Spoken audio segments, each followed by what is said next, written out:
Hi guys, this is Himanshu on your feed and this is again a random day of my college life. सुबह सुबह सीधा मैं चली गई थी लाइब्रेरी भी फुल सीरियस मोड ऑन, क्योंकि हमारे एग्जाम्स आने वाले हैं। इसलिए मैंने सीरियस मोड में किया था लीनियर अलजेब्रा। पर हाँ, मैं वो ज़्यादा नहीं कर पाई क्योंकि मैं को सर्दी लगने लगी थी।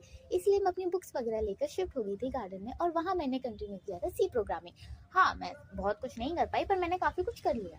और इस सब के बाद एंट्री हुई इन जनाब की, जिनका नाम था मानते। और निशी और ये तो इतना खेल रहे थे ना कि मैं क्या बताऊँ। खैर, इन सब के बाद मुझे लगने लगी थी बहुत ज़्यादा ही भूख। इसलिए हम लोग चले गए थे चाय हट फॉर सम मैगी एंड चाय। एंड इसके साथ साथ हम लोगों ने ऊनो भी खेला था। और guys, let me tell you कि मुझे चाय हट की मैगी इतनी ज़्यादा पसंद है ना कि मैं क्या बताऊँ। खैर, this is the average day of my life. Thank you so much for watching.